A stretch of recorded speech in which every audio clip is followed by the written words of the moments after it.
Hello students, welcome to global online. This is Ankita Sood. Madhya Pradesh set paper one preparation में logical reasoning का एक बहुत important chapter आज मैं आपके लिए लेकर आई हूँ, जिसका नाम है स्ट्रक्चर एंड काइंड ऑफ अनुमना। ये बहुत ही ज्यादा स्कोरिंग टॉपिक है। इसमें अगर आप लोग अच्छे से वीडियो देखते हो तो बहुत ईजी लैंग्वेज में आपके सारे कॉन्सेप्ट्स क्लियर हो जाएंगे।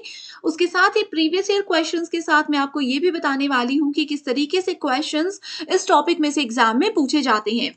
सिलेबस के अकॉर्डिंग ये है हमारा कंप्लीट चैप्टर, जिसमें स्ट्रक्चर एंड काइंड ऑफ अनुमना यानी कि इन्फेरेंस, व्याप्ति, इनवेरिएबल रिलेशनशिप और हेत्वाभ्यास के बारे में हम लोग डिस्कशन करने वाले हैं।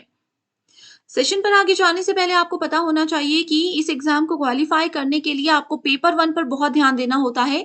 इसमें आसानी से आप लोग 75 प्लस स्कोर कर सकते हो अगर आप लोग इस समय में स्मार्ट प्रिपरेशन करते हो। तो आपके स्मार्ट प्रिपरेशन के लिए पेपर वन का कंप्लीट कोर्स हम लेकर आए हैं। इस कंप्लीट कोर्स में कंप्लीट 10 यूनिट्स के फुल सिलेबस वीडियो लेक्चर्स आपको मिलेंगे। बहुत ही ज्यादा स्मार्ट वे में, बहुत ही ज्यादा इजी लैंग्वेज में आपके सारे कॉन्सेप्ट्स क्लियर हो जाएंगे।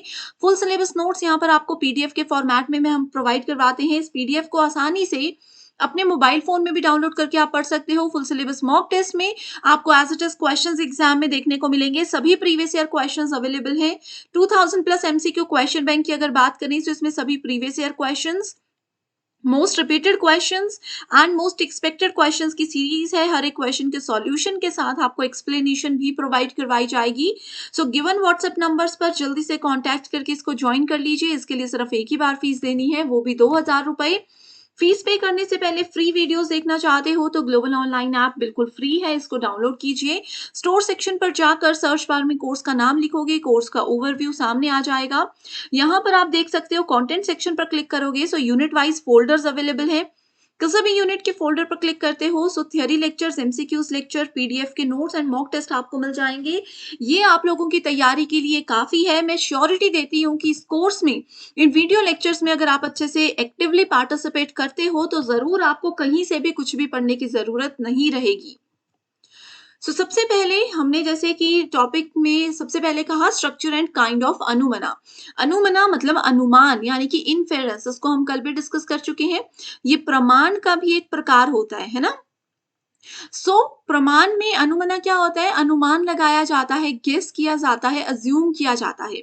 किसको अज्यूम करने की बात हमने कही थी कि प्रीवियस मेरा कोई नॉलेज है उसको मैं यूज करके न्यू सिचुएशन में अज्यूम करके किसी कंडीशन से बाहर निकल सकती हूँ, किसी प्रॉब्लम से बाहर निकल सकती हूँ। अब मान लीजिए सेम प्रॉब्लम में मैं पहले भी फंसी थी, अभी भी फंसी हूँ, तो मेरा जो पुराना एक्सपीरियंस था, जो पुराना नॉलेज था, उसको ध्यान में रखते हुए मैं नए सिचुएशन से बाहर निकल सकती हूँ। ये अनुमान का एक एग्जाम्पल मैंने आपको बताया था, ठीक है। Anumana inference occupies a central place in Hindu school of logic, जिसको न्याय कहा जाता है।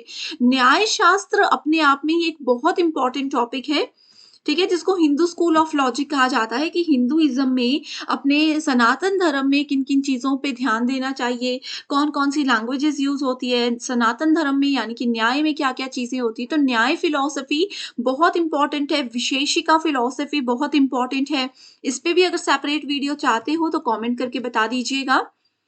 अब देखो यहाँ पर अनुमना में क्या कहा गया है कि इसको 5 स्टेजेस में, न्याय के अकॉर्डिंग अनुमान को 5 हिस्सों में बांटा जाता है। ये एक क्वेश्चन एग्जाम में आ चुका है कि हिंदू स्कूल ऑफ लॉजिक या फिर इंडियन स्कूल ऑफ लॉजिक न्याय के हिसाब से इनफेरेंस को यानी कि अनुमान को कितने स्टेजेस में बांटा गया है। तो आंसर होगा 5 स्टेजेस। वो स्टेजेस कौन कौन से हैं?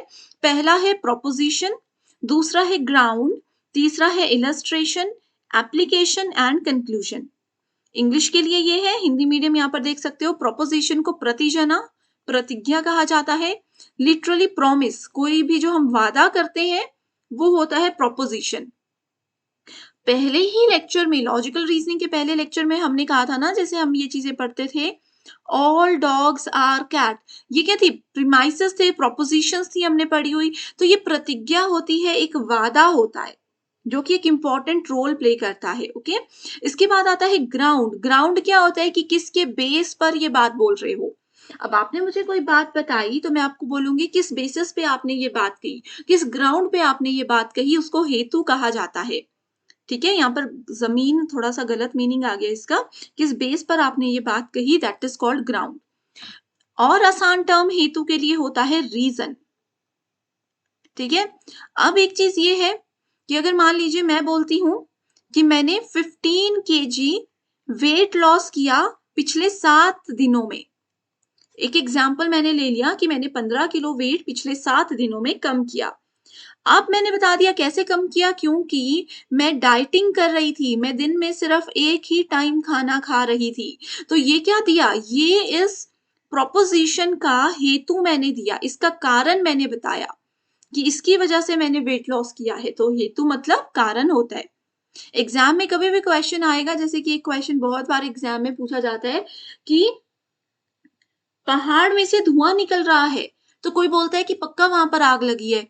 तो कोई इसका रीजन, इसका हेतु क्या होगा कि हमें पता है जहां पर भी धुआं होता है इसका मतलब आग ही होती है, तो वो उसका हेतु होता है। इलस्ट्रेशन होता है उदाहरण, ठीक है, एग्जाम्पल। नेक्स्ट आ जाता है एप्लीकेशन। उपन्याय एप्लीकेशन होता है कैसे उस चीज को अप्लाई करना है, कैसे उस चीज को वहां पर यूज या कैसे उसको इस्तेमाल करना है, दैट इज कॉल्ड एप्लीकेशन। अगला है कंक्लूजन यानी कि निगमना, निष्कर्ष। तो ये आपको तो पता ही है, कंक्लूजन सबसे लास्ट में ही हमेशा होता है। ओके, सो देखते हैं इसमें से क्वेश्चंस किस तरीके से पूछे जाते हैं। सो देखो एक क्वेश्चन ये था, according to classical Indian school of logic what is the correct sequence of steps involved in anumana inference. So देखो यहाँ पर दिया है प्रतिजना, हेतु, उदाहरण, उपन्याय और निगमना। तो आपको ये जो मैंने बताया इनका हिंदी मीनिंग भी याद होना चाहिए, और कई बार इंग्लिश में क्वेश्चंस आते हैं, सेम क्वेश्चन होगा लेकिन जो ऑप्शंस हैं वो ऐसे होंगे, प्रोपोजिशन फिर हेतु ये कंक्लूजन, इस तरीके से चीजें होंगी। तो आपको सब कुछ चीजें पता होनी चाहिए। ओके, तो पहला है प्रतिजना, हेतु, उदाहरण, उपन्याय और निगमना। ये क्वेश्चन 2 से 3 बार आ चुका है एग्जाम में। अगर आप लोग सेट एग्जाम के साथ साथ यूजीसी नेट एग्जाम की भी तैयारी कर रहे हो तो भी ये सीरीज आपको बहुत हेल्प करती है। ओके, सो प्रतिजना, इसको देखो और नाम भी है। प्रतिजना का मतलब प्रोपोजिशन, तो मैंने आपको बताया। प्रतिजना प्रोपोजिशन के अलावा अगर कभी थीसिस लिखा होगा तो इसका मतलब है कि हम प्रोपोजिशन यानी कि क्लासिकल इंडियन स्कूल में यानी कि न्याय के फर्स्ट स्टेज की बात कर रहे हैं। तो ये 3 नाम इसी के हैं, इसको नोट कीजिएगा। ठीक है, सो देखो प्रतिज्ञा क्या होता है, it is the thesis to be established which makes a statement. ये स्थापित की जाने वाली थीसिस है जो एक बयान देती है, अर्थात जिससे कोई बात सिद्ध हो। उदाहरण के लिए पहाड़ी उग्र है। अब आपको ना एग्जाम में हमेशा यही क्वेश्चंस देखने को मिलेंगे। हिल इज फेयरी, क्योंकि वहां पर आग लगी है, स्मोक है, धुआं है, because there is smoke on the hill. ठीक है, यही एग्जाम्पल दिखेंगे, क्योंकि अगर हम लोग इंडियन फिलोसफी की बात करें ना, वहां पर जो एग्जाम्पल दिए गए हैं, उन बुक्स में जो एग्जाम्पल दिए गए हैं इन चीजों को समझाने के लिए, वो यही है कि पहाड़ी से धुआं निकलता है तो कोई दूसरा बोलता है कि वहां पर आग लगी है। क्यों बोलता है, क्योंकि उनको पता है कि किचन में अगर धुआं निकल रहा हो मतलब वहां पर आग लगी है। यही एग्जाम्पल हमारी बुक्स में लिखे हैं, यही एग्जाम्पल क्वेश्चंस जो हैं एग्जाम में पूछे जाते हैं। सो थीसिस क्या होता है, एक ऐसी स्टेटमेंट होती है जिसको हमें प्रूव करना होता है। अब जैसे एक स्टेटमेंट यहाँ पर दे दी गई, the hill is fairy, the hill is fairy, पहाड़ी जो है वो उग्र है, पहाड़ फायरी, ठीक है, पहाड़ में आग लगी हुई है। अब इस बात को पहाड़ में मैंने, जैसे मान लीजिए इसको और सिंपल करती हूं आप लोगों के लिए, पर्सन ए मैं हूं अंकिता, ठीक है, मैंने बोल दिया आप लोगों को कि पहाड़ी उग्र है, पहाड़ हिल इज फायरी, ठीक है, पहाड़ में आग लगी हुई है।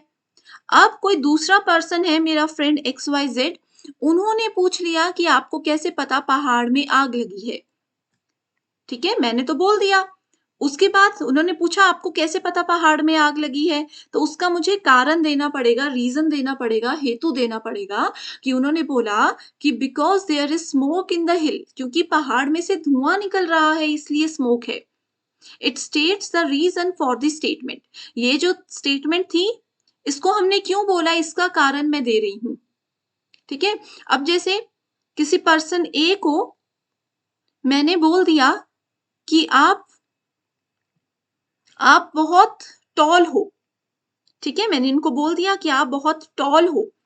इसके बाद मैंने इनका कारण भी दे दिया, क्योंकि आप एक एथलीट हो तो आपकी हाइट ज्यादा है, आप अच्छे खासे टॉल हो, तो ये मैंने रीजन दे दिया। पहले मैंने सिर्फ थीसिस कही, एक स्टेटमेंट बोलकर छोड़ दिया, ठीक है। उसके बाद क्या हो गया, उसका जो कारण बताया गया, बिकॉज जहां पर आ गया वो हेतु होता है, आइडेंटिफाई कर लोगे। तीसरा है उदाहरण, एग्जाम्पल देने के लिए। अब मैंने बोला अच्छा, पहले मैंने बोल दिया कि आग लगी है पहाड़ में, क्योंकि देखो वहां से धुआं निकल रहा है। अब मेरे फ्रेंड को फिर भी नहीं समझ आया, फिर मैंने बोला कि जहां पर भी धुआं होता है वहां पर पक्का आग ही होती है, जैसे कि किचन में। तो ये मैंने एक उदाहरण दे दिया। उपन्याय मतलब एप्लीकेशन। अब उस चीज को यूज कैसे किया जाएगा, it is the application of universal proposition to a particular distance, for example the hill is smoky. क्योंकि देखो पहाड़ी धुआंधार है, ये मैंने यहाँ पर अप्लाई कर दी बात। उसका निष्कर्ष क्या निकला, यह पूर्ववर्ती निष्कर्षों से निकला गया निष्कर्ष है। उदाहरण के लिए इसीलिए पहाड़ी उग्र है। जहां पर हमने देयरफॉर या फिर सो ऐसे टर्म्स को यूज करते हैं तो वो हमेशा बताती है कि ये कंक्लूजन है। तो कुछ कीवर्ड्स हैं, जैसे देयरफॉर हो गया, सो हो गया, ये कंक्लूजन बताता है, इसीलिए ऐसा हुआ है। बिकॉज, बिकॉज कब लगाते हैं, क्योंकि, क्योंकि कब बोलती हूं मैं किसी को, क्योंकि मैं बोलूंगी आपको कि पढ़ लीजिए, अगर नहीं पढ़ोगे तो फेल हो जाओगे, ठीक है। क्योंकि आपने, अब रिजल्ट आ गया, कोई बच्चा फेल हो गया, तो मैं बोलूंगी क्योंकि आपने मेहनत नहीं की थी। तो मैंने आपको क्योंकि बोलकर क्या किया, कारण बताया, ठीक है। बहुत इजी है, बहुत इंटरेस्टिंग है। अब देखो ये क्वेश्चन इसमें से आया था, थीसिस प्रतिजना, ठीक है। ऐसे कैसे याद रखोगे, कारण क्या होता है, कारण होता है हेतु। कारण कैसे बताया जाता है, बिकॉज से बताया जाता है ना।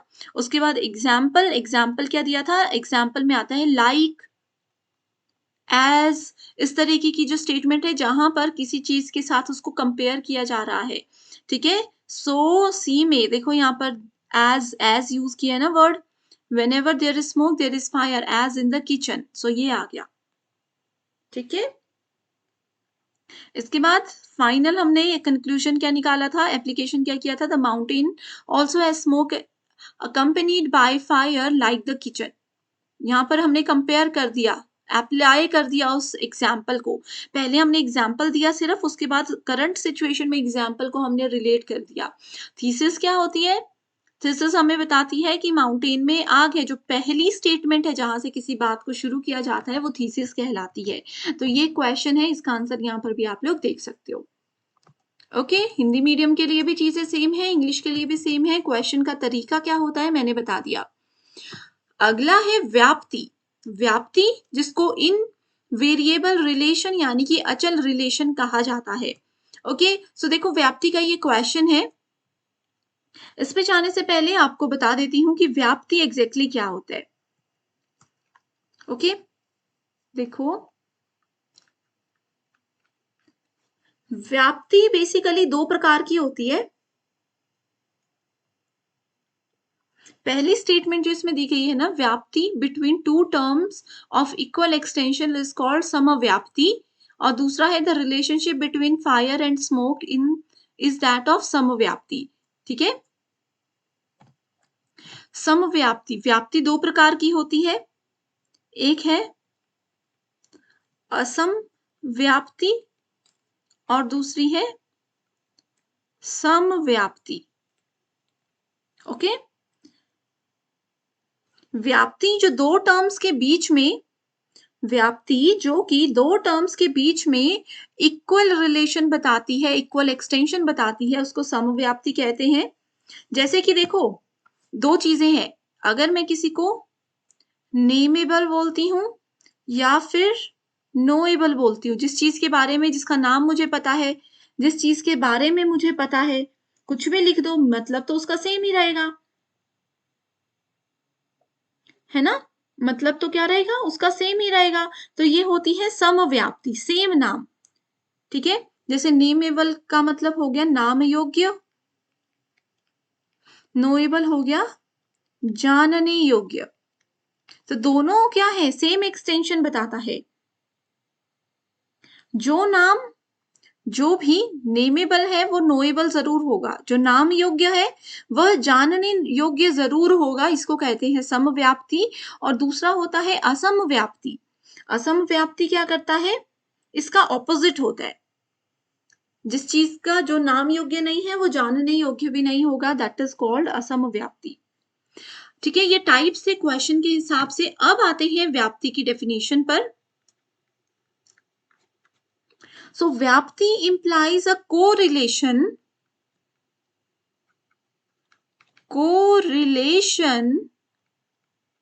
Between two facts. दो तथ्यों के बीच में जो रिश्ता बताता है वो होता है समव्याप्ति। ठीक है, जिसमें से दो चीजों के बीच में रिलेशनशिप बताया जा रहा है, इसमें से जो एक चीज होती है इसको हम व्याप्ति कहते हैं और परवेदित कहते हैं, परवेडिड कहते हैं। ठीक है, और दूसरी तरफ परवेद्स होता है जिसको व्यापक कहा जाता है। तो ये होती है व्याप्ति की बेसिक सी डेफिनेशन। ओके, एक चीज और है यहाँ पर, जो लास्ट में हमने हेतु पढ़ा था ना, हेतु का मतलब मैंने रीजन बताया था, कारण बताया था, ये मिडल टर्म भी होता है। हम लोगों ने फर्स्ट लेक्चर में पढ़ा है ना मिडल टर्म। कोई कंफ्यूजन है तो अभी भी पूछ सकते हो। ओके, इसके अलावा जैसे यहाँ पर कहा है, the relation between fire and smoke is that of samavyapti. समव्याप्ति क्या हो गया, सेम रिलेशनशिप। फायर और धुएं के बीच में, आग और धुएं के बीच में रिलेशनशिप होता है क्या, नहीं होता है। ठीक है, असमव्याप्ति का एग्जाम्पल था ये, लेकिन इसमें समव्याप्ति कहा गया है। ठीक है, एक्सटेंशन सेम होनी चाहिए। यहाँ पर दो चीजें अलग अलग हैं, स्मोक और फायर, धुआं और आग दो अलग अलग चीजें हैं। ठीक है, तो ये असमव्याप्ति की कैटेगरी में आएगा। ओके, सो आई होप ये चीज बिल्कुल क्लियर आपको हो चुकी है। इसी के साथ अगला क्वेश्चन है, इस क्वेश्चन से भी आपके और टाइप्स क्लियर हो जाएंगे। In anvaya vyatireki middle term is both positively and negatively related to major term. ठीक है, सो ये पॉजिटिवली भी और नेगेटिवली भी मेजर टर्म के साथ रिलेट करती है। तो ये वाली स्टेटमेंट क्या है, बिल्कुल ट्रू है। दूसरी स्टेटमेंट बोलती है, the knowledge of vyapti in avyaya vyatireki is arrived at through the joint method of agreement in presence and in absence. ठीक है, सो ये भी ट्रू है, इसमें ज्यादा कंफ्यूज नहीं होना। जब हम अनुमान को क्लासिफाई करते हैं या क्लैरिफाई करते हैं व्याप्ति के ध्यान में रखते हुए, तो वो उसको तीन हिस्सों में बांटकर चलता है। ठीक है, तो वो तीन हिस्से कौन कौन से होते हैं, अच्छा वो तीन हिस्से कौन कौन से होते हैं, वो होते हैं केवल याय व्यतिरेकी, अव्याय व्यतिरेकी और केवल अनुमना। ये तीन चीजें होती है। ठीक है, कंफ्यूजन रहेगा, नोट्स एक बार पढ़ लीजिएगा फिर से, आप लोगों को कोई भी डाउट इसमें नहीं रहेगा उसके बाद। ठीक है, इसी के साथ फिर अगला जो टॉपिक है वो है हेत्वाभ्यास। फैलेसी ऑफ इन्फेरेंस इसको कहा जाता है, निष्कर्ष का भ्रम इसको कहा जाता है। फैलेसी आपको पता है भ्रम होता है, किसी को भ्रमित करना फैलेसी कहलाता है। ओके, अपने आप में ना फैलेसी भी एक इंपॉर्टेंट टॉपिक है, इसमें बहुत सारे डिफरेंट टाइप्स होते हैं, जैसे कि एक होता है फॉर्मल फैलेसी, एक होता है इनफॉर्मल फैलेसी। अगर आपने वो अभी तक नहीं पढ़ा है, कुछ भी उसके बारे में नॉलेज नहीं है, क्वेश्चंस नहीं देखे हैं, तो कमेंट कीजिए, उस पर भी एक वीडियो लेकर आऊंगी। कमेंट नहीं करोगे, मुझे बताओगे नहीं, तो फिर मुझे पता कैसे चलेगा कि कौन कौन से टॉपिक्स में आपको डाउट्स हैं। ओके, सो बताना जरूर है। सो हेत्वाभ्यास क्या होता है, ये जानना सबसे जरूरी चीज है इस क्वेश्चन में सबसे पहले। ओके, किसी भी स्टूडेंट को डेफिनेटली अभी तक हेत्वाभ्यास के बारे में नहीं पता होगा। ओके, हेत्वाभ्यास देखो क्वेश्चन में लिखा है, the fallacy hetvabhasa produced in the conclusion due to repudiation of sadhya by hetu is known as what. ठीक है, सो देखो यहाँ पर बोला है जो फैलेसी होती है, जो हेत्वाभ्यास होता है, जो कि कंक्लूजन यानी कि निष्कर्ष से उत्पन्न किया जाता है। एंड कैसे किया जाता है, रिप्यूडिएशन जब होती है साध्य की हेतु की मदद से, तो हम इसको अगर प्रोड्यूस करते हैं, कंक्लूजन को प्रोड्यूस करते हैं, तो वो कौन से प्रकार का हेत्वाभ्यास होता है? तो वो होता है विरुद्ध प्रकार का हेत्वाभ्यास। विरुद्ध, अब देखो ये क्या होता है? Hetvabhasa produced in conclusion due to repudiation. Repudiation का मतलब होता है टू रिफ्यूज टू एक्सेप्ट, किसी चीज को एक्सेप्ट करने से मैंने मना कर दिया, ठीक है, किसी भी कारण की वजह से। साध्य ऑफ हेतु, यानी कि साध्य ऑफ हेतु का मतलब हो गया किसी वैलिड रीजन की वजह से, किसी वैलिड रीजन को रखते हुए मैंने कंक्लूजन को एक्सेप्ट करने से मना कर दिया, तो वो होती है विरुद्ध। आपने सुना होगा ना कि मैं इस बात के बिल्कुल खिलाफ हूं। आपने ए ने कोई बात बोली, बी ने बोल दिया कि आपने जो बातें कही मैं इसके बिल्कुल खिलाफ हूं, मैं इसके बिल्कुल विरुद्ध हूं। तो यही होता है कि मैंने एक सॉलिड कारण आपको बता दिया और बोल दिया कि मैं आपकी बात से रजामंद नहीं हूं, मैं इस कारण की वजह से आपकी बात को एक्सेप्ट करने से मना करता हूं, तो उसको विरुद्ध कहा जाता है। फैलेसी हेत्वाभ्यास क्या होता है इसको भी देख लेते हैं। ये एक मिडल टर्म होती है, मध्य टर्म होती है, और appears to a reason but not a valid reason. Fallacy एक कारण तो होता है लेकिन एक वैलिड कारण नहीं होता है। तभी मैं कह रही हूं फैलेसी अगर अभी तक नहीं पढ़ा है तो बता दीजिए मुझे, ठीक है, फिर वीडियो लेकर आऊंगी, तब आपके लिए बहुत आसान हो जाएगा। अब देखो फैलेसी जो होता है एक कारण होता है लेकिन वो वैलिड कारण नहीं होता किसी चीज का। मान लीजिए कई बार ऐसा होता है ना कि घर में आपसे कोई शीशे का ग्लास टूट गया, ठीक है, अब आपके मम्मी घर पे आए, आपके मदर घर पर आए, फादर घर पर आए, और आपने क्या करना था, उस ग्लास को, वो टूट चुका है, वो छुपाना था अपने पेरेंट्स से। तो आप क्या करोगे, उनको किचन में जाने ही नहीं दोगे, कोई भी बहाना मारोगे, धक्का मारोगे, बात को घुमाओगे, लेकिन उनको जैसे कैसे जबरदस्ती उस किचन में आने से रोकोगे। तो आपने क्या किया, असली चीज को छुपाने के लिए उनको भ्रमित कर दिया। इसको फैलेसी कहते हैं। बहुत सारे टाइप्स की होती है, ये सिर्फ एक एग्जाम्पल था। तो विरुद्ध हेत्वाभ्यास है, 5 फैलेसीज होती हैं, ठीक है, जो कि फैलेसी ऑफ इन्फेरेंस को विलेट करती है, जिसका उल्लंघन करती है। पहला है स्वभिचार, दूसरा है विरुद्ध, तीसरा है सत प्रतीक्षा, असिद्ध और बाधिता। बस इसके नाम याद रख लीजिए, काफी होगा। ओके, ज्यादा डिटेल में नहीं जाना है। इसी के साथ स्टूडेंट्स, कोई भी डाउट है, कोई भी क्वेरीज हैं तो कमेंट जरूर कीजिए। वैसे आई एम 100% श्योर आपको सारे कॉन्सेप्ट्स क्लियर हो चुकी हैं। मध्य प्रदेश सेट के लिए जितनी चीजें इंपॉर्टेंट है वही मैंने आपके साथ शेयर की हैं। इसके अलावा आपको कुछ भी पढ़ने की जरूरत नहीं है मेरे एंड पर। ओके, इसी के साथ पेपर 2 प्रिपरेशन के लिए स्टडी मटेरियल हम लेकर आए हैं, जो कि एग्जाम के लेवल के अकॉर्डिंग है। स्टडी मटेरियल में आपको full syllabus notes and MCQs मिलेंगे, जो कि एग्जाम के साथ साथ इंटरव्यू को क्वालिफाई करने में भी आपको मदद करेंगे। गिवन लिस्ट में से अपना पेपर 2 का सब्जेक्ट सेलेक्ट कीजिए एंड गिवन व्हाट्सएप नंबर्स पर जल्दी से कांटेक्ट कर लीजिए, और इसके लिए आपको सिर्फ एक ही बार फीस देनी है, 1280 रुपए। तो जल्दी से आप इसको अभी ही ज्वाइन कर सकते हो। So thank you so much everyone for watching this video and I wish you all the very best.